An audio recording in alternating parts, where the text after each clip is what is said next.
Hello everyone, welcome back to my channel. This is ASP.NET tutorial video number 36 और आज का topic है view state in ASP.NET। So before starting this topic ना, first we need to understand the concept of client and server, right. So just a minute. Okay, so यहाँ पर एक छोटा सा मैं आपको डायग्राम के थ्रू एक्सप्लेन करने वाला हूँ कि क्या है व्यू स्टेट और इसको कैसे हम करते हैं, क्या इसमें लॉजिक होती है, वो सारी चीज़ें हम समझेंगे इस वीडियो में। तो सबसे पहले ना हमें समझना है कि जो हमारा वेब एप्लीकेशन होता है, वेब एप्लीकेशन को हम बोलते हैं, एक टर्मिनोलॉजी होती है जिसको हम बोलते हैं स्टेटलेस, राइट। जो आपका वेब एप्लीकेशन होता है वो क्या होता है, स्टेटलेस होता है। स्टेटलेस का मतलब ये होता है कि अगर आपको क्लाइंट सर्वर जो है आर्किटेक्चर अगर आपको पता हो तो उसमें क्या होता है, एक क्लाइंट होता है और एक सर्वर होता है। तो क्लाइंट मशीन क्या करता है, हमेशा एक रिक्वेस्ट भेजता है। रिक्वेस्ट जब भी वो भेजेगा सर्वर के पास तो सर्वर को लगेगा कि हाँ भाई एक रिक्वेस्ट आ गया। फिर अगर वो उसी रिक्वेस्ट को फिर से भेजेगा तो सर्वर को लगेगा फिर से एक रिक्वेस्ट आ गया, ठीक है। सर्वर को कभी भी ये पता नहीं चलता कि बंदा वही बार बार रिक्वेस्ट भेज रहा है, वही पुरानी रिक्वेस्ट बार बार भेज रहा है, ये बात सर्वर को नहीं पता होती। सर्वर को क्या लगता है कि हर बार उसके पास एक नई रिक्वेस्ट आ रही है। फॉर एग्जांपल, जब भी हम कोई रिक्वेस्ट भेजते हैं, रिक्वेस्ट भेजने का एक आसान सा तरीका है, या तो हम URL बार में हम URL एंटर करें, या फिर हम किसी बटन पे क्लिक करें, या फिर हम कोई हाइपर लिंक पे क्लिक करें, या फिर कोई फॉर्म सबमिट करें। बेसिकली फॉर्म सबमिट तभी होगा जब आप सबमिट बटन पे क्लिक करोगे। तो जाहिर सी बात है, सबमिट बटन एक तरह का बटन है, तो बटन क्लिक मैंने ऑलरेडी इसमें कवर कर लिया था, राइट। तो अभी क्या होता है कि जो आपका सबमिट करोगे आप फॉर्म, या फिर आप किसी हाइपर लिंक पे क्लिक करोगे तो एक रिक्वेस्ट सर्वर के पास जाएगी, राइट। तो सर्वर को लगा भाई एक नया रिक्वेस्ट आ गया। फिर आपने क्या किया, फिर से आपने सपोज करो आप बटन पे क्लिक कर रहे हो, आपने एक बार क्लिक किया, सर्वर के पास रिक्वेस्ट गई, आपने फिर से उसी बटन पे क्लिक किया, फिर से एक नया रिक्वेस्ट सर्वर के पास गया। तो सर्वर को ये थोड़ी पता चलेगा कि यार ये तो वही पुरानी रिक्वेस्ट है, वो फिर से रिपीट हो रही है, वो उसको कभी भी पता नहीं चलेगा। सर्वर को हमेशा लगेगा कि हर बार एक नई रिक्वेस्ट आ रही है। अगर आप उस बटन को 10 बार क्लिक करोगे तो सर्वर को लगेगा कि भाई 10 डिफरेंट टाइप की 10 नई रिक्वेस्ट आपके पास आई हैं, ठीक है। फिर सर्वर क्या करेगा, उसके हिसाब से उसका रिस्पॉन्स जनरेट करेगा। अगर स्टैटिक पेज के लिए कॉल है तो वो स्टैटिक पेज जनरेट करके आपको दे देगा। अगर डायनेमिक पेज के लिए रिक्वेस्ट है तो फिर डायनेमिक पेज में हमेशा कोई ना कोई प्रोग्राम होता है, तो वो क्या करेगा, पहले प्रोग्राम को रन करेगा। अगर उसमें डेटाबेस से कनेक्टिविटी है, डेटाबेस से आ रहा है तो डेटाबेस से वैल्यू फैच करेगा, फिर वो क्या करेगा, रिस्पॉन्स में रख के फिर ब्राउजर को वापस भेज देगा। हमेशा याद रखिए, ब्राउजर पर हमेशा आपका HTML कंटेंट ही डिस्प्ले होता है, ठीक है। तो ये सीन होता है आपके क्लाइंट एंड सर्वर का। इसमें स्टेटलेस का क्या मतलब है, जब सर्वर को पता ही नहीं चल रहा है कि वो रिक्वेस्ट बार बार आ रही है या नई रिक्वेस्ट है, तो इसी कारण से इसको क्या बोलते हैं, स्टेटलेस, ठीक है, स्टेटलेस। अब इसमें क्या होता है कि जो हमारा व्यू स्टेट है, जो टेक्निक है व्यू स्टेट टेक्निक, ये बेसिकली एक तरह का स्टेट मैनेजमेंट टेक्निक है। अब आप कहेंगे स्टेट मैनेजमेंट क्या होता है। देखो सिंपली स्टेट मैनेजमेंट एक बड़ा कॉन्सेप्ट है। इसमें मोस्टली क्या होता है, इसका सबसे आसान सा तरीका है ना, इसका जो सबसे आसान लॉजिक जो हम कह सकते हैं, एग्जांपल हम बोल सकते हैं, एग्जांपल जो बोल सकते हैं वो है लॉगिन पेज। लॉगिन पेज पे क्या होता है, जब भी आप लॉगिन करते हो तो आपका एक सेशन स्टार्ट हो जाता है, आपका एक स्टेट स्टार्ट हो जाता है, ठीक है। तो वो बार बार एप्लीकेशन में हम उसको ट्रैक करते रहते हैं, बंदा लॉगिन है कि नहीं, राइट। और फिर जैसे ही आप लॉगिन होते हो तो आपका जो भी यूज़र नेम पासवर्ड है उसके हिसाब से, सपोज करो कि आपने कोई सोशल मीडिया पे आप लॉगिन करते हो, तो क्या होता है, जब भी आप लॉगिन करते हो, लॉगिन सक्सेसफुल, उसके बाद आपने जो भी फोटोज़ अपलोड किए हैं, लाइक किए हैं, कमेंट किए हैं, जितने भी आपका जो डेटा है वो आपके स्क्रीन पे दिख जाता है। और अगर आपका दोस्त भी किसी सोशल मीडिया पे लॉगिन करता है, फिर सेम सोशल मीडिया पे जिस पे आप लॉगिन कर रहे हो उस पर वो लॉगिन करता है, तो क्या होगा, उसके केस में उसका जो यूज़र नेम पासवर्ड है, फिर उसका अलग सेशन क्रिएट होता है, उसका जो यूज़र नेम पासवर्ड है उसके हिसाब से उसका जो फोटोज़ है, स्टेटस है, जो भी सारी चीज़ें हैं वो उसको दिख जाती हैं, राइट। अच्छा, कई बार क्या होता है कि जब हमारा सेशन चल रहा होता है, ठीक है, हमारा सेशन चल रहा होता है, तो हर बार हम किसी पेज के रिक्वेस्ट कर रहे हैं, किसी बटन पे क्लिक कर रहे हैं, तो हमेशा सर्वर के पास रिक्वेस्ट जा रही है। अब ऐसे में सर्वर क्या कर रहा है, सर्वर पहले चेक कर रहा है कि ये कौन है, कोई नई रिक्वेस्ट है या कोई पुराना बंदा है, ठीक है। तो जैसे सपोज़ करो कि अगर मैं फेसबुक की बात करूँ तो पहले आप अपने टाइम लाइन पर जाते हो। जब आप अपने टाइम लाइन पर जाओगे तो उसको सर्वर के पास एक रिक्वेस्ट जाएगी कि भाई ये वही बंदा है जिसका ईमेल दिस और इसी का हमें टाइम लाइन वाला पेज इसको दिखाना है। तो कोई भी डेटा, कोई भी पेज या फिर कोई भी रिस्पांस भेजने से पहले वो आपका सेशन ट्रैक करता है कि लॉगिन कौन है। तो उसको पता चलेगा, अच्छा ये बंदा तो अभी लॉगिन हुआ है हाल ही में, इसका रिकॉर्ड है हमारे पास, तो हम इसको यही पुराना वाला डेटा भेजेंगे, राइट। तो बेसिकली जो आपका सेशन मैनेजमेंट टेक्निक है ना भाई, ये दो तरीके का होता है। एक होता है क्लाइंट साइड ब्राउजर के थ्रू जो होता है, एक होता है सर्वर साइड ठीक है। अब जो क्लाइंट साइड होता है इसमें आपका व्यू स्टेट भी शामिल होता है, ठीक है। क्लाइंट साइड का अगर आप टाइप देखोगे तो क्लाइंट साइड अगर आपको स्टेट मैनेजमेंट करना है तो उसके लिए आप देख सकते हैं 5 डिफरेंट मेथड हैं। पहला है व्यू स्टेट, दूसरा है कंट्रोल स्टेट, तीसरा है hidden field, number 4 cookies and number 5 query string. These are the 5 method जिनकी हेल्प से आप क्लाइंट साइड अपना जो भी स्टेट है उसको आप मेंटेन कर सकते हो। अगर हम सर्वर साइड की बात करें तो सर्वर साइड में देखो हैं तो 3, एप्लीकेशन स्टेट, सेशन स्टेट और प्रोफाइल प्रॉपर्टी। इसमें सबसे जो कॉमन है वो है सेशन स्टेट, यानी कि सेशन ऑब्जेक्ट आपने सुना होगा। सेशन ऑब्जेक्ट सबसे कॉमन है स्टेट मैनेजमेंट के लिए, और फिर हम एप्लीकेशन स्टेट भी यूज़ करते हैं। ओके, तो यहाँ पर ये जो डायग्राम देख रहे हैं, इस डायग्राम में से आज हम जो टॉपिक पढ़ने वाले हैं वो है view state, right, view state. अब देखो सिंपली अगर हम व्यू स्टेट की बात करें तो व्यू स्टेट का क्या काम होता है। बेसिकली अगर आपसे कोई पूछे व्हाट इज़ व्यू स्टेट तो आप सिंपली बोलना भाई व्यू स्टेट एक तरह का सेशन मैनेजमेंट टेक्निक है। इसको और क्लियर करो, view state is a client side session management technique, जिसकी हेल्प से हम क्या कर सकते हैं, पेज से रिलेटेड डेटा पेज के अंदर ही सेव करके रख लेते हैं। स्मॉल अमाउंट ऑफ डेटा, बहुत बड़ा डेटा नहीं रख सकते, और स्मॉल अमाउंट ऑफ डेटा इसमें रख सकते हैं। तो सिंपल, अब यहाँ पे कुछ पॉइंट मैंने मेंशन किया, लाइक व्यू स्टेट क्या है, is a page level state management technique. Page level का मतलब क्लाइंट साइड की बात है, क्योंकि ब्राउजर पे ही तो पेज आपको दिखेगा, तो सिंपल सी बात है। या तो आप इसे और भी डिटेलिंग आपको करना है तो आप सिंपली कर सकते हो कि ये client side state management technique होते हैं, जिसमें क्या होता है, हम इंफॉर्मेशन को स्टोर करते हैं पेज में ही स्टोर करते हैं, पेज की मेमोरी में, ठीक है। So view state is a method to preserve the value of the page and control between round trip. Round trip समझते हो क्या होता है, रिक्वेस्ट सर्वर के पास गया और सर्वर ने उसका रिस्पॉन्स आपको भेजा, फिर से ब्राउजर पे आ गया, तो रिक्वेस्ट भेजा यानी क्वेश्चन पूछा, फिर उसका जवाब मिल गया, तो एक राउंड ट्रिप आपका पूरा हो गया। सर्वर क्या होता है कि एक सिंगल सर्वर होता है और रिक्वेस्ट मल्टीपल हो सकती हैं, तो सर्वर क्या करता है, एक रिक्वेस्ट जब आएगा उसका रिस्पॉन्स भेजेगा, फिर वो सर्वर अपने साइड से जितनी भी मेमोरी में जो भी डेटा होगा कंट्रोल का वो डिलीट कर देता है, जिससे क्या होता है कि फिर वो ट्रैक नहीं कर पाता कि रिक्वेस्ट आपकी फर्स्ट टाइम आई है या सेकंड टाइम आई है, ठीक है, क्या डेटा था। अब इस चीज़ को मेंटेन करने के लिए हम किसका सहारा लेते हैं, इन्हीं टेक्निक्स का, चाहे वो क्लाइंट साइड टेक्निक हो स्टेट मैनेजमेंट की या फिर सर्वर साइड की, राइट। सो क्या होता है, पेज लेवल मैनेजमेंट टेक्निक है ये, और view state is turn on by default, automatically by default ये ऑन होता है। अगर आप यूज़ कर रहे हो तो बाय डिफॉल्ट ऑन होता है, और अगर आप इसको ऑन या ऑफ करना है तो आपका जो सबसे पहली लाइन में जो पेज डायरेक्टिव होता है वहाँ पर आप इसको इनेबल या डिसेबल कर सकते हो, राइट। तो ये एक नॉर्मल का इसमें इसका यूज़ होता है। तो अभी के लिए डायरेक्टली हम चलते हैं इसके एग्जांपल पे और हम जानते हैं कि कैसे हम इस चीज़ को कर पाएंगे, राइट। तो यहाँ पर आप देखो, अब ये सारी चीज़ें मैंने यहाँ पे एक्सप्लेन कर रखी हैं। अब हम एक छोटा सा एग्जांपल करेंगे जिसमें हम चेक करेंगे कि कैसे हम व्यू स्टेट को ट्रैक कर सकते हैं। तो देखो अभी के लिए क्या करते हैं, एक छोटा सा बटन ले लेते हैं। यहाँ पे देखो एक बटन लेते हैं और एक लेबल लेते हैं। हम बटन पे क्लिक करेंगे और हम चाहते हैं कि जब भी हम बटन पे क्लिक करें तो कितनी बार हमने क्लिक किया वो हम ट्रैक करें, काउंट। और यहाँ पर एक हम लेबल ले लेते हैं, जस्ट ए मिनट, यहाँ पे टाइप करो लेबल, ठीक है। ये देखो दो चीज़, अब ये जो बटन होगा इसका नाम क्या कर देंगे, BTN काउंट, ओके। और जो लेबल होगा LBL काउंट, ओके, इस तरीके से। और यहाँ पर हम क्या कर सकते हैं, और इसका टेक्स्ट हम रिमूव कर देते हैं। यहाँ पर इसका फॉर कलर हम दे देते हैं, like for colour colon red, ये मैंने एक कलर दे दिया, ठीक है, ओके। तो आप देख पा रहे हो यहाँ पर आपको कुछ इस तरीके का इसका UI आपको दिख जाएगा। ये हमारे पास बटन है, जब मैं इस बटन पे क्लिक करूँगा तो आपको काउंट दिखाना है। तो यहाँ पर देखो बटन का मैंने कोई कोड वगैरह तो किया नहीं है, तो यहाँ पर कुछ भी नहीं आएगा। तो सबसे पहले क्या करेंगे, ये जो हमारा बटन है ना, यहाँ पे देखो डिज़ाइन व्यू पे आ जाओ, सबसे आसान तरीका डिज़ाइन व्यू पे आ जाओ। यहाँ पर आपको बटन दिख जाएगा। अब ये जो हिट बटन है ना, इस बटन पर करो डबल क्लिक। तो जैसे आप बटन पर डबल क्लिक करोगे तो बटन का क्लिक इवेंट आ जाएगा, ओके।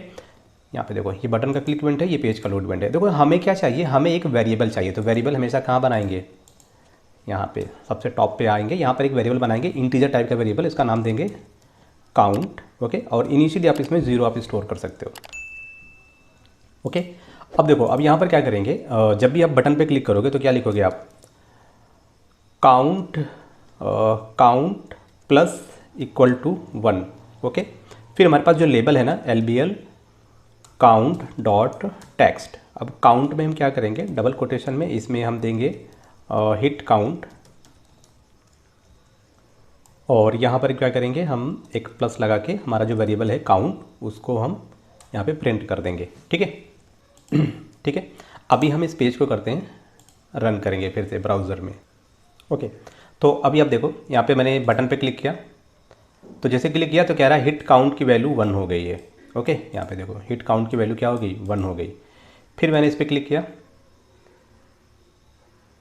दूसरी बार क्लिक किया तो क्या कह रहा है, कह रहा है हिट काउंट की वैल्यू 1। आप देख पा रहे हो क्या कह रहा है, हिट काउंट की वैल्यू 1। फिर से मैंने क्लिक किया तो कह रहा है हिट काउंट की वैल्यू 1। ऐसा क्यों हो रहा है, जब जितनी बार मैं क्लिक कर रहा हूँ उतनी बार उसकी वैल्यू 1 ही क्यों दिखा रहा है। जरा सा कोड को एनालाइज करेंगे। अब कोड की एनालिसिस आप कैसे करोगे, देखो इनिशियली क्या होगा, इनिशियली काउंट की वैल्यू 0 होगी, है ना। फिर जब आप बटन पे क्लिक करोगे तो ये वाला कोड चलेगा। इस कोड का क्या मतलब है, इसका क्या मतलब है, देखो इसको हम क्या कर सकते हैं, अगर हम इसको ऐसे इस चीज़ को थोड़ा सा हम एक्सपेंड करेंगे। लाइक इसको मैंने लिखा है कि काउंट इज इक्वल टू क्या होगा, काउंट प्लस 1, ठीक है। इस जो ये वाली लाइन लिखा है ना, इसका मतलब क्या है कि काउंट की जो इनिशियल वैल्यू है उस वैल्यू में 1 का इंक्रीमेंट कर दो, राइट। तो अगर ये भी मैं लिखूंगा तो काउंट की इनिशियल वैल्यू क्या है, 0, तो 0 में प्लस 1 किया, काउंट की वैल्यू कितनी हो गई, 1 हो गई। फिर इसने 1 को क्या कर दिया, इसने 1 को क्या कर दिया, शो कर दिया। फिर मैं दोबारा अगर मैं मेरे बटन पे क्लिक किया तो फिर से यहाँ पर आएगा। अब देखना यहाँ पे, जस्ट ए मिनट, यहाँ पर मैं कर देता हूँ एक पॉइंट ब्रेक, ठीक है। ये ब्रेक लाइन यहाँ पे लगा देता हूँ। अब ये मैं क्या करूँगा, इसको एग्जीक्यूट करूँगा यहाँ पे सिंपली ना। अब डीबग कर लेंगे उसको, डीबग करके हम चेक करते हैं कि कैसे ये काम कर रहा है। ओके, तो डीबग करने के लिए हमने इसको रन किया और जैसे मैं हिट बटन पे क्लिक करूँगा तो फिर से आप देखोगे कि ये रिक्वेस्ट यहाँ पर आ जाएगा, ठीक है। कर्सर यहाँ पर आके रुक गया है इस लाइन पे।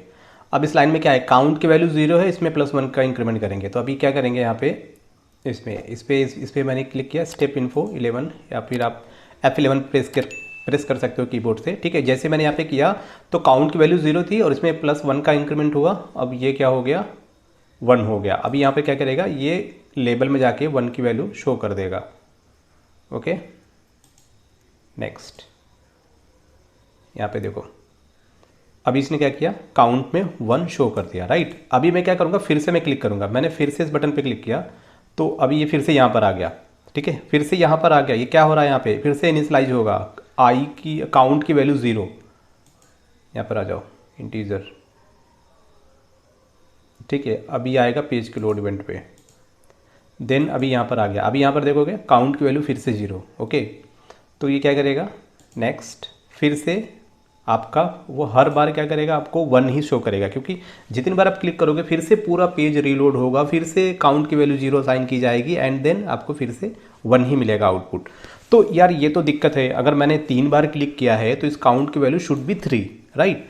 तो अब ये हमें कैसे, ये हमें ट्रैक करना है। अगर इस चीज़ को अगर मैं चाहता हूँ कि यार मैं जितनी बार क्लिक करूँ वो वैल्यू मुझे मैं कहीं स्टोर करके रखता जाऊँ, ताकि मैं बाद में इसको क्या कर सकूँ, ट्रैक कर सकूँ। तो इस चीज़ को हम सॉल्व करेंगे, इस इशू को हम सॉल्व करेंगे व्यू स्टेट के थ्रू। क्योंकि जितनी बार हम क्लिक करेंगे ना, रिक्वेस्ट सर्वर तक जाएगा और जब सर्वर से रिस्पांस आने लगेगा ना, तो सर्वर साइड में रिस्पांस में ही हम कुछ ऐसा जुगाड़ करेंगे कोडिंग की हेल्प से कि ये जो पेज है, इस पेज में ही इसका जो भी क्लिक का जो भी वैल्यू होगा वो हम काउंट की जो भी वैल्यू होगी वो स्टोर कर देंगे, ताकि फिर हम पेज से ही हम उस वैल्यू को क्या कर सकें, गेट कर सकें, राइट। तो अभी हम चलेंगे, वापस आएंगे, इसको स्टॉप कर दो। वापस अब आएंगे हम अपने इस बटन पे, ठीक है। ये जो बटन का कोड हमने किया हुआ है, तो अभी के लिए क्या करेंगे ना, अभी के लिए देखो, अभी ये जो बटन का कोड किया हुआ है इस कोड को हम कर देते हैं कमेंट, ओके। और कमेंट के बाद हम क्या करने वाले हैं, हम यहाँ पर बनाने वाले हैं लाइक व्यू स्टेट, ओके। तो दोस्तों यहाँ पर हम क्या करेंगे, इसमें हम लिखेंगे इफ़, और इसका इल्स पार्ट भी बना लेंगे। ये देखो एक छोटा सा इफ इल्स यहाँ पर यूज़ करेंगे, और ठीक है, इसकी हेल्प से हम करेंगे इसकी कोडिंग। यहाँ पे देखो मैं जो वैल्यू है ना, जो बटन के क्लिक करते ही जो वैल्यू कहाँ जाएगी, व्यू स्टेट। अब व्यू स्टेट लिखने का तरीका क्या है, इसमें लिखने का तरीका क्या है, सबसे पहले आपको लिखना है क्या, व्यू स्टेट। ये आपको लिखना है व्यू स्टेट, फिर ये बड़ा वाला ब्रैकेट, इसके अंदर क्या देना है, डबल कोटेशन। अब आप जो भी व्यू स्टेट बना रहे हो उसका एक नाम होगा। तो सपोज इसका नाम मैं देता हूँ काउंट। ये देखो मैंने इसका नाम दे दिया काउंट, कोई भी नाम हो सकता है। मैंने कहा काउंट इक्वल टू नल। अगर काउंट जो होगा व्यू स्टेट में, मतलब व्यू स्टेट क्या, एक तरह का ऑब्जेक्ट हो जाएगा पेज का, जहाँ पे आप वैल्यू रखोगे, ठीक है। अब व्यू स्टेट की अगर ये नल होगा तो हम क्या कर देंगे, इसकी वैल्यू इनिशियली हम कर देंगे 1, ओके। और अगर व्यू स्टेट की वैल्यू 1 नहीं है तो गाइस यहाँ पर क्या करेंगे, जो हमारे पास है हमारा काउंट, ठीक है। काउंट जो आप देख रहे हो, काउंट में हम क्या करेंगे, जो हमारा व्यू स्टेट है ना उसकी वैल्यू को इसमें स्टोर कर देंगे। अगर नल नहीं हुआ तो मान लो कि व्यू, ये जो देख रहे हो ना व्यू स्टेट, अगर व्यू स्टेट काउंट में कोई वैल्यू है तो सिंपल इफ एल्स चलेगा। फिर यहाँ पे क्या करेंगे, वो जो वैल्यू है व्यू स्टेट में वही वैल्यू हम काउंट में लाके अपडेट कर देंगे। तो हम क्या लिखेंगे यहाँ पे, सिंपली लिखेंगे व्यू स्टेट और आपके व्यू स्टेट का नाम, जो भी व्यू स्टेट, जो भी काउंट व्यू स्टेट में जो भी वैल्यू होगी उस वैल्यू में प्लस का इंक्रीमेंट करके हम इसको काउंट में स्टोर कर देंगे। ठीक है, काउंट में स्टोर कर देंगे। अब यहाँ पे प्रॉब्लम क्या है कि व्यू स्टेट जो है ना आपका, ये क्या है, ये आपका बेसिकली एक तरह का काउंट आपका क्या है, इंटीजर वैल्यू है। तो काउंट हमेशा जो भी वैल्यू स्टोर करेगा इंटीजर वैल्यू स्टोर करेगा। तो क्यों ना हम यहीं पर क्या करते हैं, इसको टाइप कास्ट कर दें। तो यहाँ पर हम कर देते हैं इंटीजर, यानी व्यू स्टेट से जो भी वैल्यू आएगी इंटीजर में कन्वर्ट होकर वो काउंट में आके स्टोर हो जाएगी। ओके, अब हम क्या करेंगे, अब फिर से अब जो नई वैल्यू आएगी ना काउंट की, अब वैल्यू नई हो जाएगी, जो नई वैल्यू होगी काउंट की वही नई वैल्यू हम क्या करेंगे फिर से व्यू स्टेट में स्टोर कर देंगे, नई वैल्यू। तो हम यहाँ पे क्या लिखेंगे, हमारा क्या है काउंट। अब काउंट इज इक्वल टू, अब क्या काउंट इज इक्वल टू जो हमारा वेरिएबल है काउंट, इसकी जो वैल्यू होगी वो हम इसमें डाल देंगे। अब उसके बाद क्या है, हमारे पास लेबल है, कौन सा label, LBL count dot text. अब यहाँ पर क्या करेंगे, यहाँ पर हमारे पास जो वैल्यू है, ठीक है, यहाँ पे भी हमें ये वाला कोड लिखना है ना, ये वाला कोड, ये ठीक है, क्योंकि हमने इफ एल्स लगा रखा है ना। इफ एल्स में क्या होगा, अगर काउंट में वैल्यू है, अगर वो नल नहीं है, ऑलरेडी कोई वैल्यू है, तो क्या करेंगे उसकी वैल्यू को हम क्या करेंगे, तो इल्स वाला पार्ट चलेगा। और अगर वो नल है तो ये वाला एग्जीक्यूट होगा, इसमें काउंट की वैल्यू को 1 कर देंगे और फिर वही 1 वाली वैल्यू हम क्या करेंगे लेबल में शो कर देंगे। जब हमारा इफ़ कंडीशन एग्जीक्यूट हुआ तो काउंट की वैल्यू हमने 1 कर दी, राइट, काउंट की वैल्यू 1 कर दी, उसके बाद लेबल में हमने काउंट की वैल्यू को शो कर दिया, राइट। पर हमने व्यू स्टेट में अपडेट नहीं किया ना, तो हमें क्या करना पड़ेगा, इसके बाद जो पुरानी वैल्यू होगी ना तो वो हमें अपडेट करनी पड़ेगी व्यू स्टेट में। तो हम क्या लिखेंगे यहाँ पे, व्यू स्टेट डबल कोटेशन, इसके अंदर लिखोगे काउंट, और काउंट की वैल्यू अब क्या हो जाएगी, नई वैल्यू काउंट। ओके, इसकी नई वैल्यू हो गई काउंट, यानी कि अगर व्यू स्टेट नल होगा तो इफ़ ब्लॉक एग्जीक्यूट होगा जिसमें काउंट की वैल्यू में 1 का इंक्रीमेंट हो जाएगा, फिर जो भी वैल्यू है काउंट की वो हम डिस्प्ले कर देंगे और फिर वही वैल्यू को हम व्यू स्टेट में अपडेट कर देंगे। ठीक है, अब देखना, अब ये आपका प्रॉपरली वर्क करेगा। अब यहाँ पर आ जाओ, इसको यहाँ पे एग्जीक्यूट करो अगेन, ये आपका यहाँ पे रन हो रहा है। अब की बार क्या होगा, इनिशियली आपका काउंट जो है 0 है। ओके, तो जैसे मैंने इस पर क्लिक किया तो काउंट की वैल्यू उसने क्या कर दिया, 1। अब काउंट की वैल्यू आपका 1 हो चुका है, यानी कि इसके बाद सिर्फ इल्स पार्ट एग्जीक्यूट होगा। ठीक है, काउंट की वैल्यू एक बार 1 हो गई तो अब इल्स पार्ट एग्जीक्यूट होगा, और इल्स पार्ट में भी आपने वही कोड लिख रखा है। अब जैसे मैं इस पर क्लिक करूँगा, इस बार हमारी काउंट की वैल्यू 2 हो गई। मैं कुछ नहीं कर रहा हूँ, मैंने अगेन क्लिक किया, इस बार हमारे काउंट की वैल्यू 3 हो गई। ठीक है, फिर से मैंने क्लिक किया, आप देख सकते हो काउंट की वैल्यू इंक्रीज होती ही जा रही है। ओके ओके, अच्छा क्या होगा अगर मैं पेज को रिफ़्रेश कर दूं, मैंने पेज को रिफ़्रेश किया, फिर से मैंने क्लिक किया तो काउंट की वैल्यू 1 हो गई, राइट। देखो यार, रिफ़्रेश करोगे यानी कि फिर से एक नई रिक्वेस्ट, और आप इस बार जब नई रिक्वेस्ट आएगी तो वो क्या करेगा, फिर से आपका वो सेशन डिस्ट्रॉय हो जाता है, वो व्यू स्टेट क्लियर हो जाता है और आपको फिर से एक नई वैल्यू मिलेगी। ठीक है, पर इससे पहले जो इशू था, इशू क्या था कि हमारा वही बटन है, हमने 5 बार क्लिक किया तो काउंट की वैल्यू 5 होनी चाहिए थी, पर नहीं हो रही थी क्योंकि हम ट्रैक नहीं कर पा रहे थे उसको ना। ठीक है, पर अब हमारे पास व्यू स्टेट की हेल्प से हम क्या कर रहे हैं, पेज का जब भी रिस्पांस आ रहा है तो उसी में हम व्यू स्टेट में काउंट की वैल्यू को अपडेट कर दे रहे हैं और वहीं से व्यू स्टेट से हम वो वैल्यू गेट कर ले रहे हैं। ओके, एक छोटा सा एग्जांपल करेंगे। तो अभी हम क्या बना रहे हैं, एक छोटा सा हम लॉगिन जैसा फंक्शनलिटी क्रिएट कर रहे हैं जहाँ पे यूज़र नेम, पासवर्ड और हमारे पास 2 बटन होंगे। ठीक है, हमारे पास क्या होंगे, 2 बटन। तो इसका हम नाम दे सकते हैं BTN सबमिट और दूसरे का हम नाम दे सकते हैं BTN रीस्टोर। ठीक है, सिंपल, ये 2 बटन है। अगर आप इसका डिज़ाइन देखोगे तो इसको आपको कुछ इस तरीके से दिखेगा। ठीक, और एक और दूसरे के बीच में आप चाहो तो स्पेस आप दे सकते हो इस तरीके से, है ना। ये देखो 2 बटन हमारे पास। तो सिंपल यहाँ पे देखो, इस बटन के क्लिक पे हमारे पास जो टेक्स्ट बॉक्स है तो यहाँ पे क्या लिखेंगे, सिंपली अब आपको बनाना पड़ेगा व्यू स्टेट। ठीक है, व्यू स्टेट हमने बनाया। अब इसमें एक पैरामीटर का, इसमें जो पैरामीटर हम बनाएंगे उसका नाम आपको, अगर मीनिंगफुल नेम हो तो और अच्छा है, तो हमने बोल दिया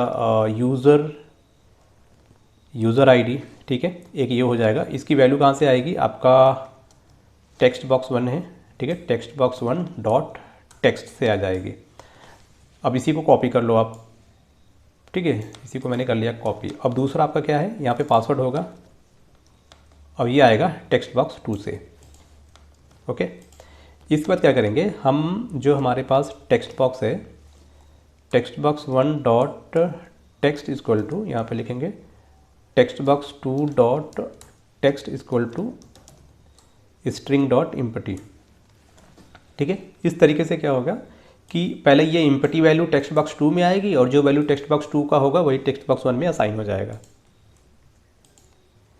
ठीक है। इससे तो हमारा सबमिट बटन, जैसे हम सबमिट बटन पे क्लिक करेंगे आप देख पा रहे हो मैंने क्या किया, टेक्स्ट बॉक्स 1 की वैल्यू को व्यू स्टेट में स्टोर कर दिया।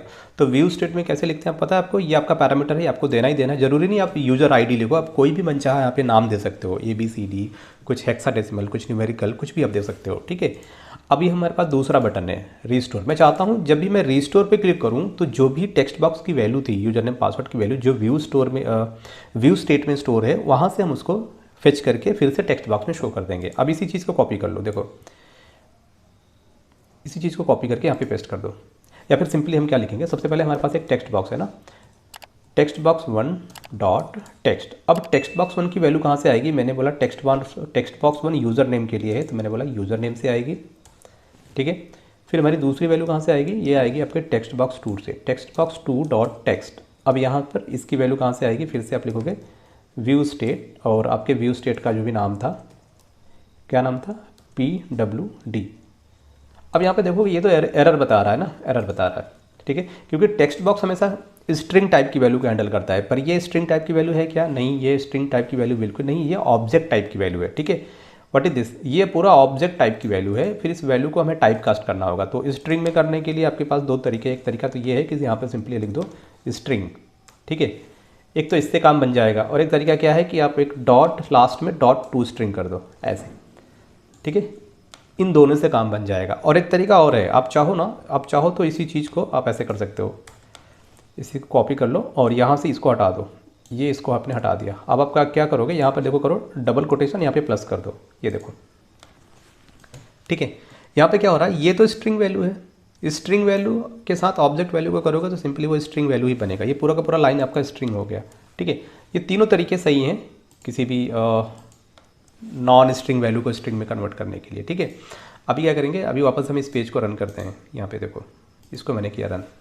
तो आप व्यू स्टेट में आप डेटा स्टोर कर सकते हो, किसी भी तरह का डेटा, वेरिएबल का डेटा, पेज का डेटा, डेटाबेस से कोई डेटा आ रहा है, मान लो ग्रिड व्यू है, ग्रिड व्यू में डेटा है, आप चाहो तो पूरा का पूरा ग्रिड व्यू आप व्यू स्टोर में स्टोर कर सकते हो, व्यू स्टेट में स्टोर कर सकते हो, ठीक है। बट याद रहे कि कुछ लिमिटेशन है व्यू स्टेट की, जहाँ पे आप बहुत ज़्यादा अमाउंट में डेटा को स्टोर नहीं कर सकते, पर हाँ स्मॉल अमाउंट ऑफ डेटा अगर है, जैसे कि 25-50 रिकॉर्ड अगर हैं या 100 हैं या फिर उससे भी ज़्यादा हैं कुछ, तो जितनी उसकी कैपेसिटी होगी वो डेफिनेटली स्टोर करेगा, पर हम उसको एज अ डेटाबेस के तौर पे नहीं यूज़ कर सकते, ओके, कि चलो यार इसमें तो हम बहुत सारे रिकॉर्ड स्टोर कर सकते हैं, ऐसा कुछ नहीं है। तो यहाँ पर अगर आपने सपोज़ कुछ लिख दिया, ठीक है, और यहाँ पर मान लो 1 2 3 4 5, अब हमने किया सबमिट, जैसे मैंने सबमिट किया ना तो रिकॉर्ड सबमिट हो गया आपका, ये इम्पटी हो गया। अब मुझे रीस्टोर करना है तो सिंपली मैं रीस्टोर करूँगा, अभी जो वैल्यू आएगी वो व्यू स्टेट से आएगी, ठीक है, ये वैल्यू आ गई।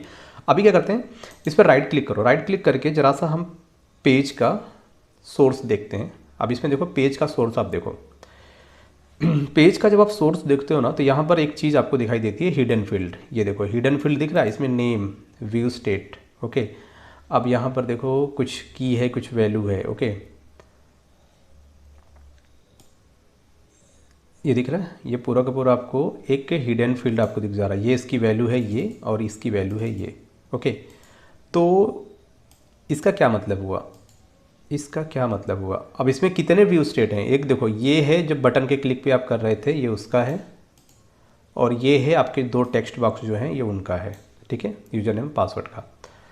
तो अगर हम और डिटेलिंग में चलें तो यहाँ पर देख सकते हो जो आपका व्यू स्टेट है ना, व्यू स्टेट में हम स्ट्रिंग डेटा स्टोर कर सकते हैं, बुलियन वैल्यू स्टोर कर सकते हैं, अरे ऑब्जेक्ट की वैल्यू स्टोर कर सकते हैं, अरे लिस्ट की वैल्यू स्टोर कर सकते हैं, हैश टेबल की वैल्यू स्टोर कर सकते हैं, और कस्टम टाइप कन्वर्जन इसमें कर सकते हैं, साथ ही साथ हम एसक्यूएल सर्वर से भी डेटा इसमें लाके स्टोर कर सकते हैं, ठीक है।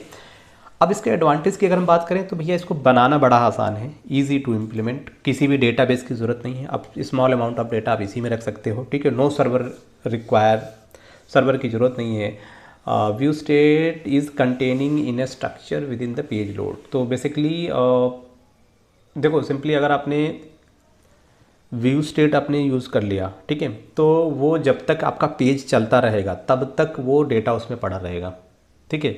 जैसे आप पेज को रिफ्रेश करोगे ना, वो डेटा वहाँ से चला जाएगा। मतलब आप अगर आप एक नई रिक्वेस्ट जनरेट कर रहे हो उसी पेज के लिए, तो डेटा आपका हो सकता है चला जाए, क्योंकि एक बार जब रिफ्रेश हो जाएगा पेज तो पूरा का पूरा व्यू स्टेट भी आपका रिफ्रेश हो जाएगा, ठीक है।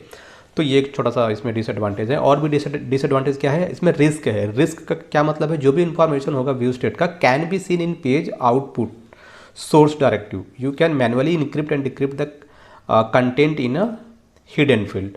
तो ये जो अभी आपको दिख रहा था हमारे पेज में, ये जो हिडन फील्ड दिख रहे थे, ठीक है, ये वही हिडन फील्ड है जो रिस्पॉन्स के तौर पे आते हैं, ठीक है। और इनमें आपका डेटा भी इसमें पड़ा होता है, ठीक है। तो अगर आप इसको इनक्रिप्ट और डिक्रिप्ट करना चाहते हैं तो जाहिर सी बात है आपका यहाँ पे डेटा लीक हो सकता है, ठीक है। तो उतना सिक्योर नहीं है, ठीक है। अब इसके बाद क्या है लिखा है, if security is a concern then consider using a server based state mechanism so that no sensitive information is send to the client. यानी कि अगर हम क्लाइंट बेस्ड यूज़ करेंगे ना स्टेट मैनेजमेंट टेक्निक, तो वहाँ पर आप क्या कर सकते हो, ब्राउज़र में हिडन फील्ड के रूप में जो भी आपका डेटा है वो आप उसको देख सकते हो। पर अगर आप वही server side state management technique use करोगे तो वहाँ पर इस तरीके की कोई चीज़ नहीं होती, तो डेटा लॉस होने का खतरा सर्वर साइड मैकेनिज्म में कम होता है, ठीक है। Number 2, performance. परफॉर्मेंस की बात करें ना, तो सपोज करो मैंने ग्रिड व्यू में 100 लाइन का, मतलब 100 क्लाइंट है जिनका टेबल बना हुआ है, 100 क्लाइंट है, 100 नंबर ऑफ रिकॉर्ड है उस टेबल में, और वो मैंने ग्रिड व्यू में अपलोड किया, या फिर मैं उसी रिकॉर्ड को सीधा मैं व्यू स्टेट में लोड कर दे रहा हूँ। तो सपोज़ करो अगर वो, मान लो कि अगर 2 MB का अगर है वो टेबल की साइज़ अगर 2 MB का है, पूरा 2 MB का रिकॉर्ड मैं व्यू स्टेट में अपलोड कर देता हूँ, तो जाहिर सी बात है मेरे पेज का जो साइज़ है वो तो 2 MB तो हो गया, प्लस जो भी पेज का कंटेंट होगा HTML CSS वो सब मिला के हो सकता है 3, 4, 5 MB का हो जाए। तो जितना ज़्यादा डेटा आप व्यू स्टेट में लोड करोगे उतना ही आपका पेज उतना ही उसका साइज़ बढ़ जाएगा, उतना बल्कि हो जाएगा, और उतना ही टाइम लेगा वो पेज को लोड होने में, ठीक है। तो परफॉर्मेंस आपकी घट जाएगी पेज की, सिंपल सी बात है, ठीक है। अब डिवाइस लिमिटेशन होता है, जैसे कि मोबाइल डिवाइस में क्या होता है कि उनके पास इतनी मेमोरी नहीं होती है कि 10 या 20, 50 MB का रिकॉर्ड वो पेज पे, एक सिंगल पेज पे उतना रिकॉर्ड वो लोड कर पाएँ, ठीक है। तो इसीलिए क्या होता है कि मोबाइल में आपका ये हो सकता है व्यू स्टेट काम ना करे। तो ये भी एक तरह का डिसएडवांटेज है कि कोई बंदा अगर मोबाइल में आपकी वेबसाइट यूज़ कर रहा है और आपने जो वेबसाइट बनाया है उसमें आपने व्यू स्टेट पर ज़्यादा ध्यान रखा है, आपने सारी चीज़ें व्यू स्टेट के थ्रू की हैं, तो हो सकता है कि उस बंदे को वो पेज एक्सेस करने में डिफ़िकल्टी महसूस हो, ठीक है। तो ये कुछ डिसएडवांटेज हैं आपके व्यू स्टेट के, ठीक है। It can be store value for the same page. और भाई आपने पेज 1 पे व्यू स्टेट यूज किया, आप चाहते हो पेज 1 की वैल्यू को पेज 2 पे ट्रांसफ़र कर दें, तो थोड़ा सा मुश्किल है, ऐसा नहीं होगा, क्योंकि वो सिर्फ उसी पेज का डेटा स्टोर करता है जिस पेज पे करंटली आप हो, जिस पे आप काम कर रहे हो, ठीक है। Then when you should use this view state, कब हमें यूज करना चाहिए, ठीक है, जब आपका डेटा स्मॉल हो, बहुत छोटा सा डेटा हो, 1 लाइन का, 2 लाइन का कोई ऐसा स्ट्रिंग है जिसको आप थोड़ी देर के लिए रखना चाहते हो, तो आप कर सकते हो, उसमें कोई दिक्कत नहीं। Try to avoid secure data. अगर आपके पास कुछ ऐसा आपका क्रेडिट कार्ड, इंटरनेट बैंकिंग का यूज़र नेम, पासवर्ड, अगर ऐसा कुछ चीज़ है, लॉगिन कर रहा है बंदा, अब आप व्यू स्टेट में वैल्यू को पास कर रहे हो, तो गलत है यार। तो इसमें क्या है, कोई डेटा वो बहुत इंपॉर्टेंट है और उसको आप इस तरीके से बर्बाद नहीं कर सकते, ठीक है।